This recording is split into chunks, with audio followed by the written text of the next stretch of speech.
El libro Tipos psicológicos, escrito por Carl Gustav Jung, es una de las obras más significativas de la psicología analítica y nació del esfuerzo del autor por dar respuesta a una pregunta que lo acompañaba desde hacía tiempo. ¿Por qué las personas, aun enfrentándose a los mismos hechos, llegan a conclusiones tan distintas y reaccionan de maneras tan diversas? Jung comprendió que esas diferencias no podían explicarse únicamente por la experiencia individual, sino que estaban enraizadas en disposiciones internas que moldean la forma en que percibimos e interpretamos la vida. Jung propuso que cada ser humano posee funciones psíquicas fundamentales que actúan como herramientas de interpretación: el pensamiento, que organiza y evalúa lógicamente; el sentimiento, que otorga valor afectivo a las experiencias; la sensación, que registra los datos concretos de la realidad; y la intuición, que se orienta hacia lo abstracto y lo simbólico. Aunque todos poseemos estas cuatro funciones, en cada persona una se impone sobre las demás, convirtiéndose en el eje de la personalidad. Esa función dominante guía no solo la manera de actuar, sino también de decidir, sentir, crear y relacionarse con los demás. Además, Jung observó que cada individuo se inclina hacia una actitud general frente al mundo: la introversión o la extroversión.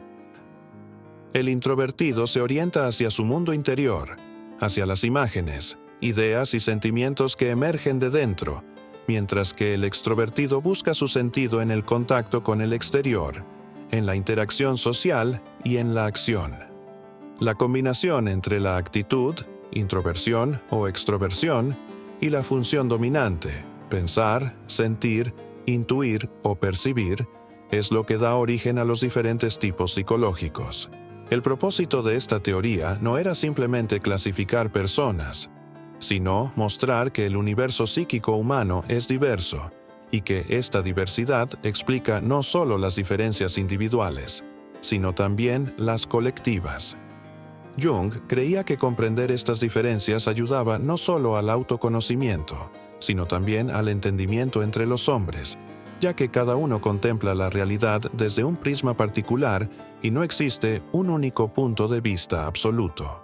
Para fundamentar su visión, Jung dialogó con la filosofía tanto occidental como oriental, y también incorporó elementos de tradiciones religiosas y espirituales.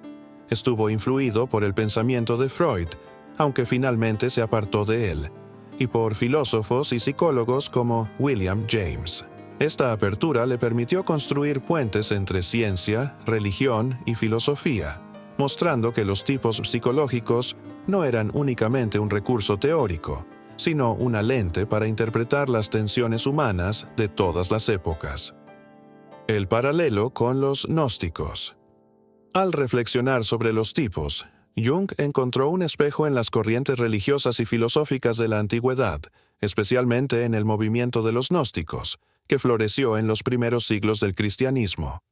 Ellos creían que la realidad estaba compuesta por dos principios esenciales: lo material y lo espiritual.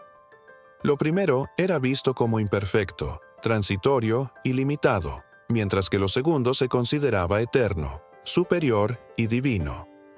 Para los gnósticos, la verdadera salvación no provenía solo de la fe, sino del conocimiento, gnosis, una experiencia interior que permitía al ser humano reconocer su origen espiritual y liberarse del peso de la materia. Ese dualismo gnóstico guarda semejanza con la división junguiana entre introversión y extroversión. Quienes se orientaban hacia lo espiritual recordaban al perfil introvertido, centrado en lo interior, en los símbolos y en los valores invisibles. Por el contrario, quienes se inclinaban hacia lo material reflejaban rasgos más propios del tipo extrovertido, orientado a la acción, a lo concreto y a la vida social. Los gnósticos también clasificaban a las personas en tres categorías que recuerdan a las funciones de Jung. Los pneumatikoi, ligados al pensamiento espiritual, buscaban la verdad más allá de las apariencias. Los psichikoi, relacionados con el sentimiento, buscaban equilibrio entre fe y emoción, y los hilikoi, vinculados a la sensación, permanecían más atados al mundo de los sentidos. Curiosamente, la jerarquía variaba según el contexto. En el cristianismo, los pneumatikoi ocupaban un lugar secundario, ya que la fe se valoraba por encima de la razón. En cambio, en el gnosticismo, eran los psichikoi quienes tenían menor prestigio, porque la primacía estaba en el conocimiento. Este contraste muestra cómo las mismas disposiciones psíquicas podían manifestarse en contextos diferentes, dando lugar a tensiones históricas que, en el fondo, eran reflejo de choques entre tipos psicológicos distintos. La lucha entre fe y conocimiento. En el siglo II, dos grandes pensadores cristianos encarnaron de forma ejemplar esta tensión: Tertuliano y Orígenes. Tertuliano fue un pensador brillante, pero su perfil respondía al de un introvertido lógico, inclinado al razonamiento.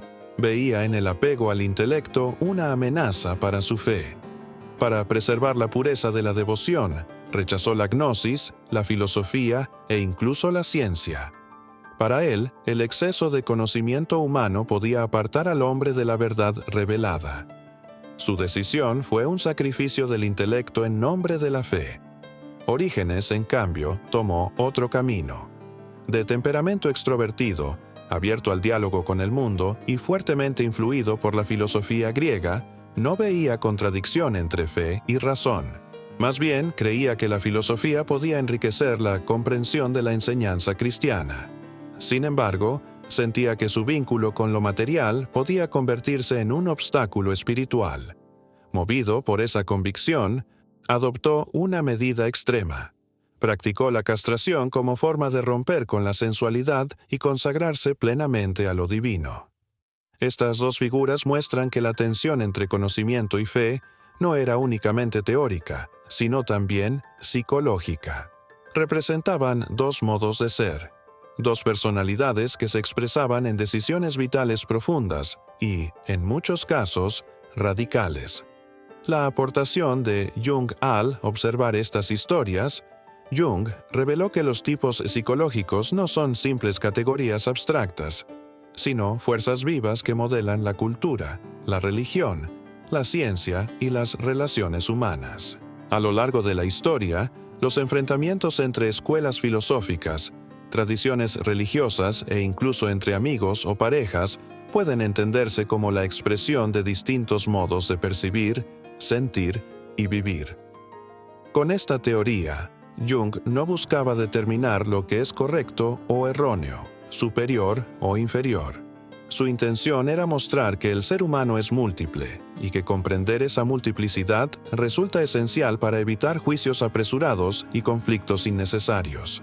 El mundo necesita tanto de quienes miran hacia adentro como de quienes miran hacia afuera, tanto de los que piensan como de los que sienten, de los que perciben la realidad concreta como de los que intuyen nuevas posibilidades.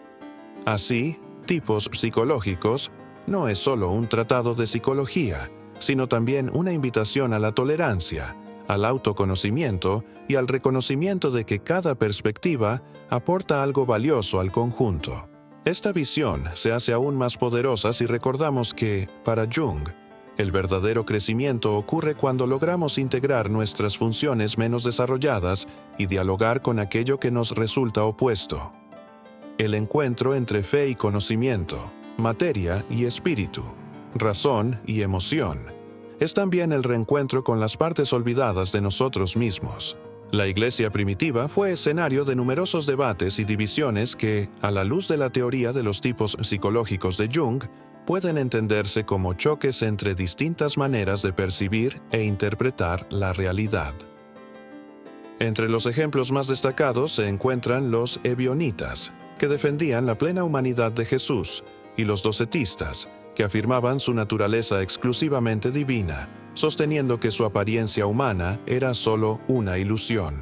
Aquí ya se percibe el contraste entre quienes buscaban interpretar los hechos de manera concreta y humana y aquellos que preferían una visión más espiritual y simbólica. Otro gran enfrentamiento tuvo lugar entre San Agustín y Pelagio en el siglo IV. Agustín defendía la doctrina del pecado original, transmitido a la humanidad a partir del deseo y la caída de Adán, concibiendo al ser humano como un ser inclinado al error y dependiente de la gracia y de la salvación ofrecida por la Iglesia. Pelagio, en cambio, negaba esa herencia negativa y afirmaba la libertad moral junto con la bondad esencial de la naturaleza humana. Mientras Agustín representaba una visión que subrayaba la limitación y la necesidad de someterse a una autoridad espiritual, Pelagio defendía la autonomía y la responsabilidad individuales. La transubstanciación. En la Edad Media surgió un nuevo debate en torno a la transubstanciación, la doctrina católica según la cual, en la consagración eucarística, el pan y el vino se convierten verdaderamente en el cuerpo y la sangre de Cristo. Para algunos, este cambio debía entenderse de forma literal, como una presencia física real, postura cercana a una manera de pensar extrovertida, enfocada en lo concreto y lo tangible. Para otros, la transubstanciación tenía un carácter simbólico, funcionando como una representación espiritual, posición más afín a la actitud introvertida, orientada hacia el significado interior. La decisión de la Iglesia en el siglo XIII de adoptar oficialmente la interpretación literal defendida por Tomás de Aquino marcó la victoria de la perspectiva extrovertida. Este posicionamiento fortaleció la centralidad de los sacramentos y de los ritos concretos en el cristianismo, influyendo de manera decisiva en la práctica religiosa de Occidente. Nominalismo y realismo. Otro conflicto de gran relevancia fue la disputa entre nominalismo y realismo, conocida como el problema de los universales. La cuestión central era si los conceptos generales, como hombre, animal o planta, existían de manera independiente de las cosas particulares o si eran únicamente nombres creados por la mente humana. El realismo, defendido por Platón en la antigüedad, sostenía que los universales existían de manera objetiva e independiente. Esta visión, más abstracta y orientada al mundo de las ideas, puede relacionarse con el tipo introvertido. El nominalismo, en cambio, asociado a Aristóteles, afirmaba que los universales no poseían existencia propia, sino que eran designaciones útiles para clasificar la realidad concreta, postura más cercana al tipo extrovertido. En la Edad Media, los escolásticos retomaron este debate. Filósofos como Tomás de Aquino defendieron el realismo, considerando que los universales tenían correspondencia con realidades metafísicas. En oposición, pensadores como Guillermo de Ockham sostuvieron el nominalismo, afirmando que los universales eran simples construcciones lingüísticas. En ese contexto apareció la propuesta conciliadora de Pedro Abelardo en el siglo XII con el conceptualismo. Argumentaba que los universales no existían de manera independiente, pero tampoco eran meros nombres sin fundamento. Eran más bien conceptos producidos por la mente para organizar y comprender la realidad. El esfuerzo de Abelardo representaba la búsqueda de una síntesis que integrara ambos polos, introversión y extroversión, en una visión más equilibrada. La Sagrada Comunión. En el siglo XVI, durante la Reforma, surgió un nuevo enfrentamiento en torno a la Sagrada Comunión, que enfrentó al teólogo alemán Martín Lutero con el suizo Ulrich Zwinglio. Lutero sostenía la presencia real de Cristo en el pan y el vino, afirmando que los elementos del sacramento contenían efectivamente el cuerpo y la sangre de Jesús. Esta posición, vinculada al aspecto físico y objetivo, refleja una actitud extrovertida.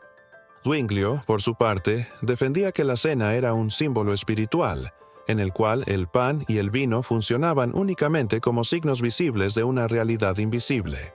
Esta interpretación simbólica, más orientada al sentido interior del rito, refleja el tipo introvertido. Este enfrentamiento muestra, una vez más, cómo los grandes debates de la historia de la Iglesia pueden comprenderse como expresiones de diferentes formas psicológicas de interpretar el mundo. Unas más literales y concretas, otras más simbólicas y espirituales. El filósofo alemán Friedrich Schiller, en su obra Cartas sobre la educación estética del hombre, presentó la idea de que el ser humano posee dos tipos de funciones, las superiores y las inferiores. Las funciones superiores están vinculadas a la capacidad de razonar, reflexionar y comprender el mundo, mientras que las inferiores se relacionan con el sentir y con la experiencia vital a través de los sentidos y de las emociones. Esta concepción dialoga de manera directa con la teoría de los tipos psicológicos de Carl Jung. El ámbito de las funciones superiores se aproxima a la introversión, orientada al pensamiento y a la interioridad, mientras que las funciones inferiores se relacionan más con la extroversión, orientada al mundo exterior y al contacto inmediato con la realidad. Para Schiller, el ser humano ideal es aquel que logra equilibrar e integrar ambas dimensiones, alcanzando un estado de plenitud. Esta visión se conecta con la noción junguiana de individuación, entendida como el proceso mediante el cual el individuo se vuelve íntegro, unificando los aspectos conscientes e inconscientes de su psique. Schiller también definió dos instintos fundamentales: el instinto de la forma y el instinto de la vida. El primero está ligado a la búsqueda de orden, armonía y belleza. El segundo se refiere a la autopreservación, al placer y a la reproducción. Estos instintos permanecen en tensión constante, y el hombre ideal sería aquel capaz de conciliarlos.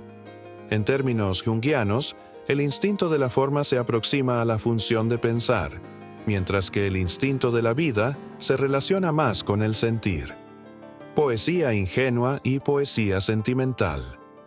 Schiller desarrolló además una distinción entre dos formas de poesía, la ingenua y la sentimental. Esta clasificación no alude a la personalidad del poeta, sino al carácter de su creación. La poesía ingenua se caracteriza por la espontaneidad, la sencillez y la expresión directa de las emociones.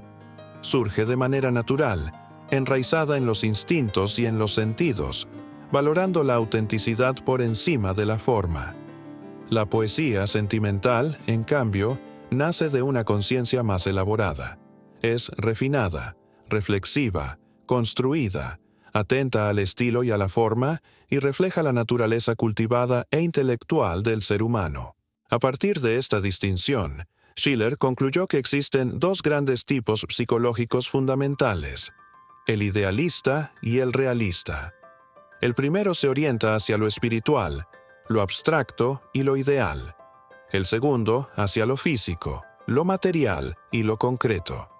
El poeta idealista, más cercano a la introversión, eleva la experiencia humana a un plano superior, mientras que el poeta realista, más asociado a la extroversión, ofrece una representación palpable y concreta de la vida.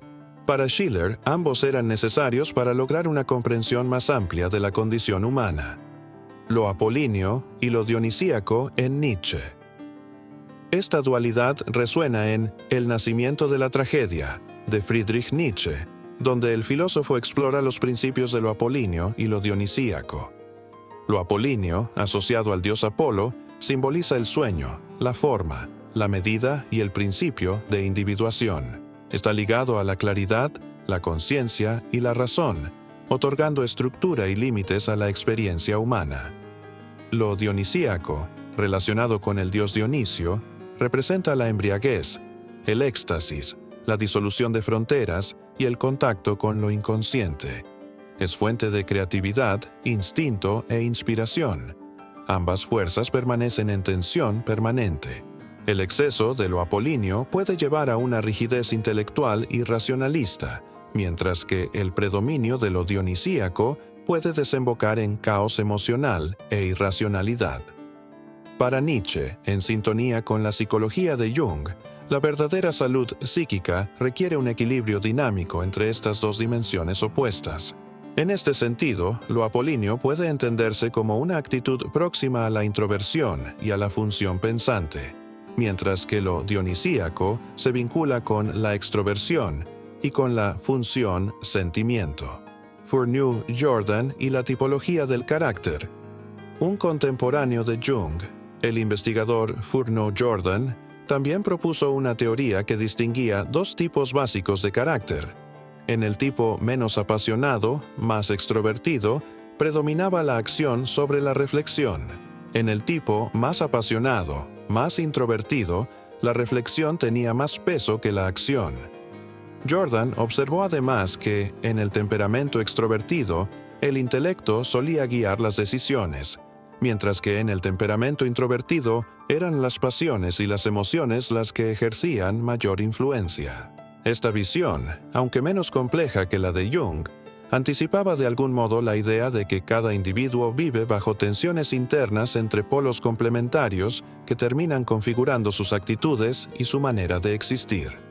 De acuerdo con esta concepción, el introvertido más apasionado centra su atención principalmente en su mundo interior, en sus propias emociones y reflexiones, mostrando un menor interés por el entorno externo y por las actividades sociales. Suele ser menos sociable, poco preocupado por la aprobación ajena y más atento a sus percepciones íntimas. Tiende de manera natural a la introspección, al autoanálisis y a la autorreflexión. A menudo presenta una sensibilidad marcada, una fuerte carga emocional y una intuición más aguda que la de sus equivalentes extrovertidos.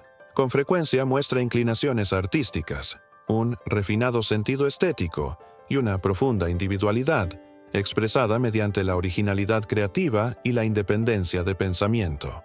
Sin embargo, a pesar de estas cualidades, el introvertido suele ser incomprendido por la sociedad, que lo percibe como distante, reservado o incluso excéntrico. No es raro que encuentre dificultades para expresar con claridad sus ideas y sentimientos, lo que puede generar frustración e incluso cierto aislamiento.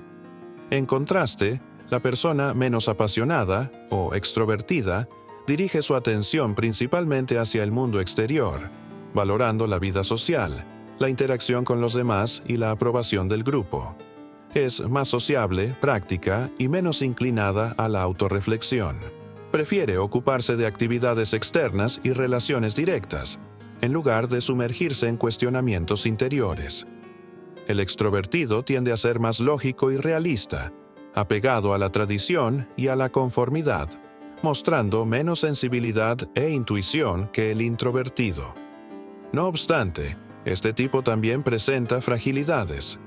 Puede ser más vulnerable a la superficialidad, careciendo de profundidad en sus relaciones y actividades. Asimismo, puede tener dificultades para comprender sus propios pensamientos y emociones, pues su mirada está dirigida sobre todo hacia afuera. Prometeo y Epimeteo en Spitteler y Goethe.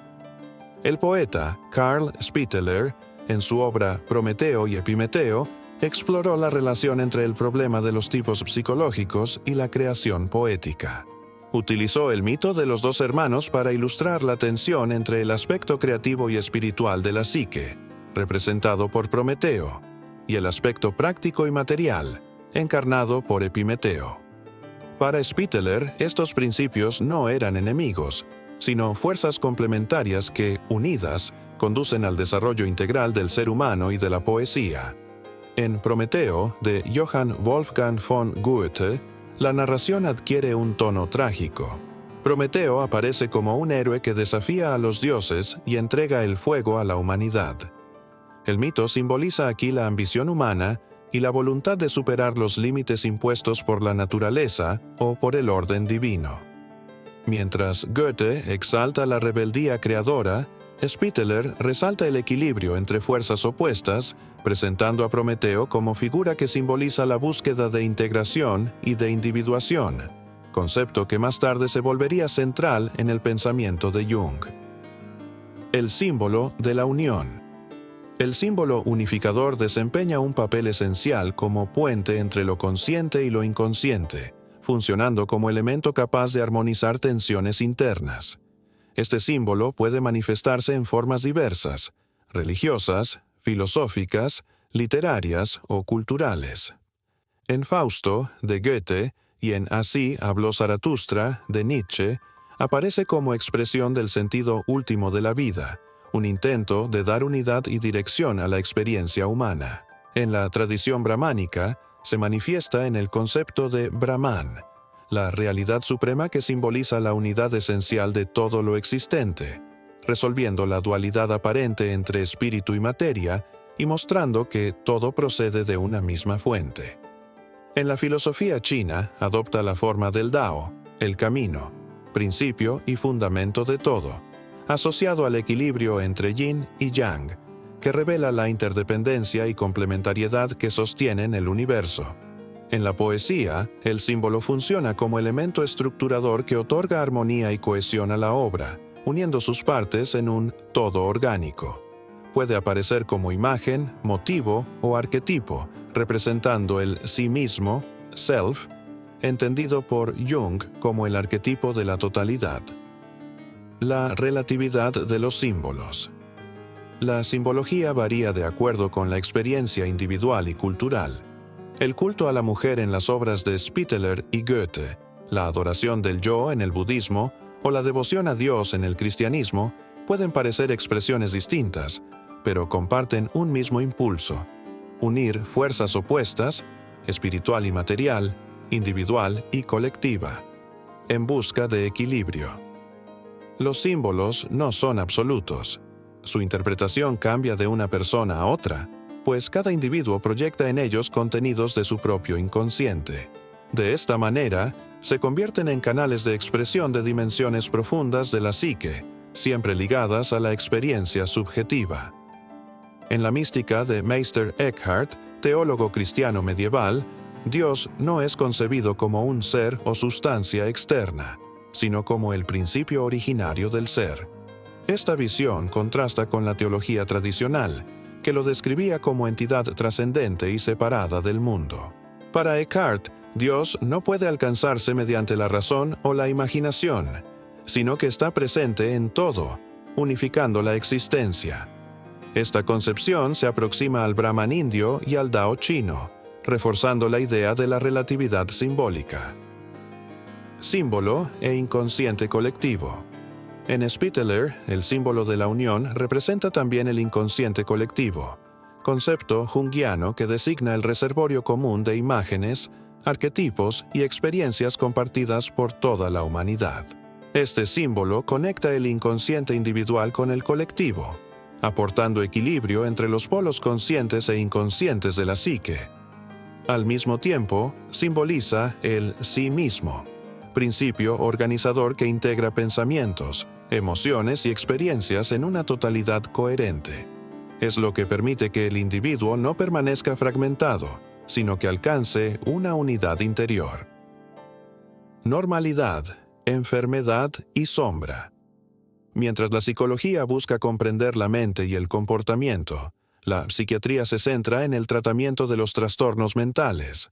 La distinción entre lo normal y lo anormal, en términos de tipos psicológicos, depende en gran medida del contexto cultural y social. Aún así, ciertos perfiles presentan predisposiciones específicas.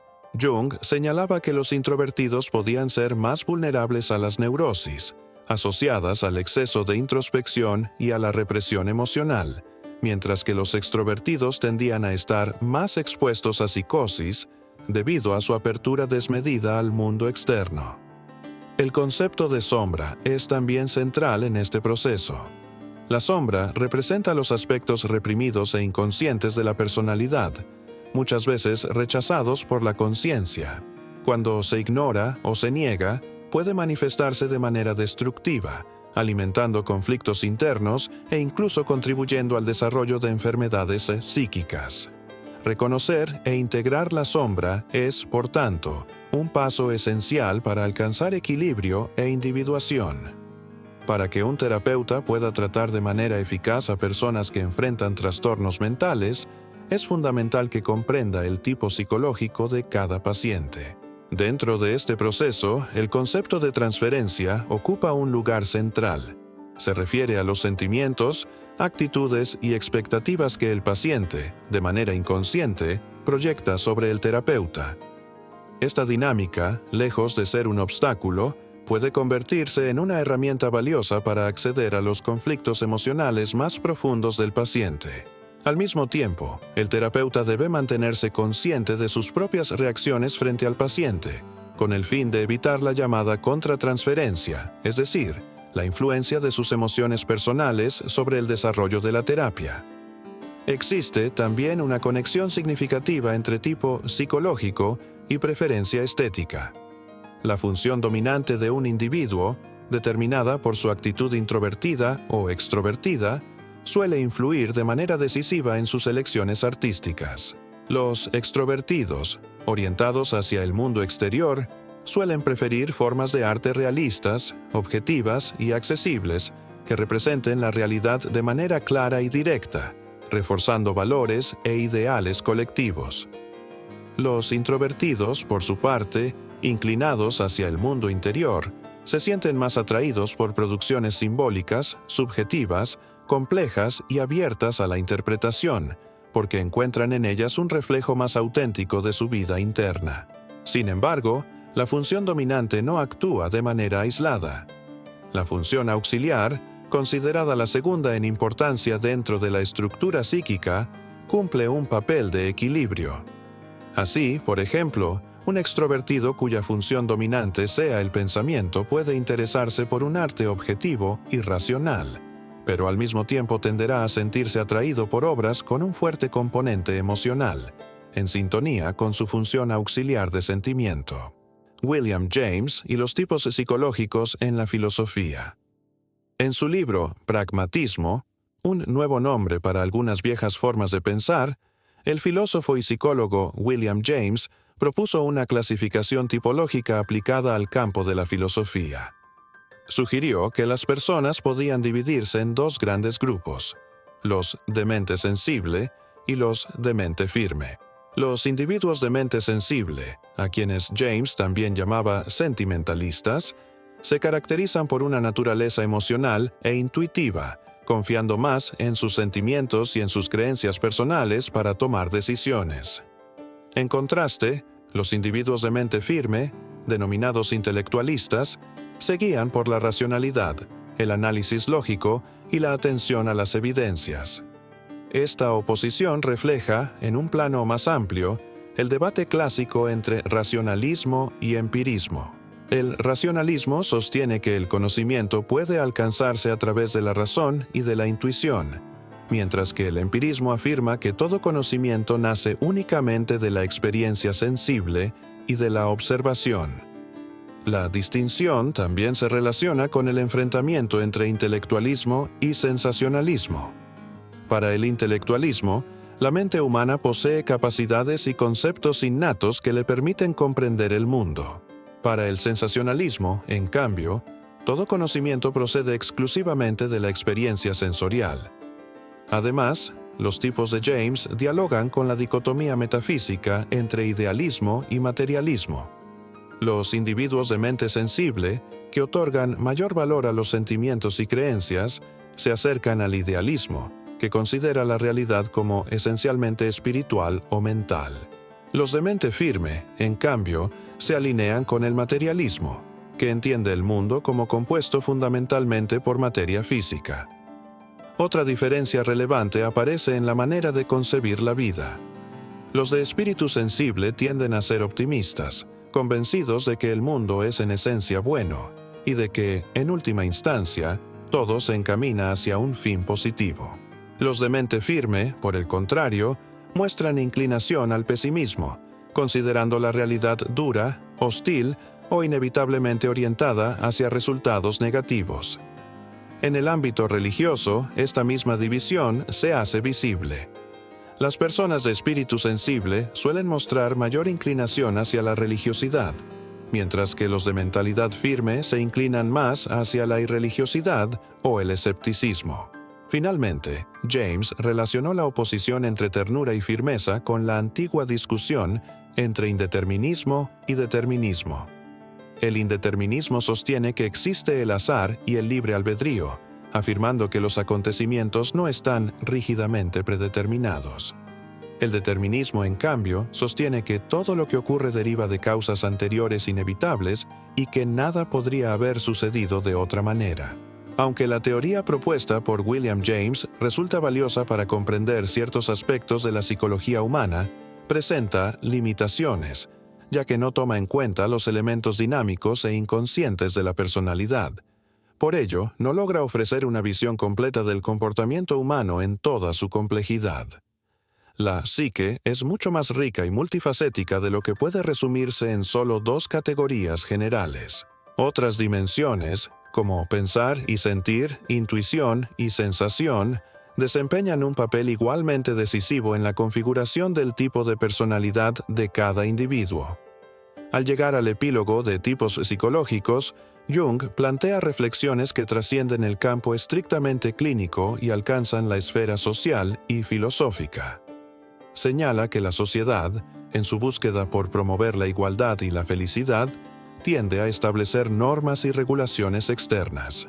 Sin embargo, aunque las leyes pueden garantizar igualdad de derechos y protección política, jamás pueden asegurar que todos alcancen el mismo grado de felicidad, pues las necesidades para lograr el bienestar varían de una persona a otra. A pesar de esta diversidad, la sociedad insiste en imponer condiciones externas uniformes, olvidando la singularidad de cada alma. Jung destaca además que toda filosofía descansa, en última instancia, sobre premisas psicológicas personales. Cada sistema de pensamiento conquista seguidores porque estos se identifican con su estructura interna y la comprenden de manera intuitiva. En los debates filosóficos, los defensores de una postura suelen limitarse a señalar las fallas del argumento contrario. No obstante, el verdadero sentido de esas disputas solo se revela cuando se trasladan al plano psicológico, donde realmente tienen su origen. Allí se hace evidente que cada posición proviene de actitudes psíquicas diferentes, todas con su propia legitimidad y necesidad de expresión. Los conflictos, resueltos únicamente mediante compromisos externos, pueden satisfacer a mentes superficiales, pero no alcanzan el núcleo del problema. Una comprensión profunda solo es posible cuando se reconoce y se valora la diversidad de principios psicológicos en juego. El gran obstáculo es que el ser humano suele tener dificultades para aceptar la perspectiva del otro. La sociedad crea patrones rígidos de lo que considera correcto o incorrecto, pero Jung recuerda que no existe uniformidad en la conciencia individual. Lo que sí existe es una uniformidad en el inconsciente colectivo, que se manifiesta a través de símbolos, arquetipos e imágenes universales. De este modo, podemos traducir esa uniformidad del inconsciente o la diversidad de la conciencia en teorías, pero ambas son igualmente válidas. Ninguna es absoluta, ninguna es totalmente equivocada, porque cada una refleja solo un fragmento de la realidad psíquica. La propia naturaleza subjetiva de la psicología hace inevitable el choque de creencias y de métodos. Cualquier intento de imponer un único camino correcto está condenado al fracaso, ya que limita el alcance de la comprensión. Jung concluye que una comprensión auténtica de la psique requiere la integración de intelecto y sentimiento, de razón y emoción, de objetividad y subjetividad. Cada teoría, por más limitada que parezca, debe considerarse como la expresión legítima de un tipo psicológico específico. Solo reuniendo estas diversas representaciones, esas lentes parciales a través de las cuales el ser humano se contempla a sí mismo y al mundo, es posible construir una síntesis superior, más cercana a la totalidad de la experiencia humana. Al observar toda la riqueza de los tipos psicológicos, comprendemos que no existe un único modelo de ser humano que pueda servir como patrón absoluto. Cada persona lleva consigo una forma singular de percibir, pensar, sentir y relacionarse con el mundo. Eso fue precisamente lo que Jung quiso dejar claro. Nuestras diferencias no son defectos, sino expresiones de la diversidad misma de la psique. El introvertido, más orientado hacia su interior, aporta profundidad, reflexión y simbolismo. El extrovertido, en cambio, abierto hacia lo exterior, ofrece acción, objetividad y dinamismo. La vida alcanza su plenitud cuando aprendemos a reconocer, respetar e integrar estas polaridades, sin intentar reducir la complejidad humana a rótulos simplistas. El verdadero crecimiento ocurre cuando somos capaces de abrazar tanto nuestra función dominante como aquellas que permanecían ocultas en la sombra, ampliando la conciencia y volviéndonos más íntegros. Al comprender estas diferencias, también comenzamos a mirar a los demás con mayor tolerancia, entendiendo que lo que antes nos parecía extraño o contrario, en realidad complementa lo que somos. Si este contenido te ayudó a reflexionar sobre ti mismo y sobre las relaciones humanas, te invito a dejar tu like y a suscribirte al canal. De esta manera, apoyas este trabajo y aseguras que sigamos compartiendo contenidos profundos y transformadores, que unen filosofía, psicología y espiritualidad. Comparte también este mensaje con alguien a quien creas que pueda servirle. Juntos podemos llevar más conciencia, equilibrio e inspiración a la vida de muchas personas.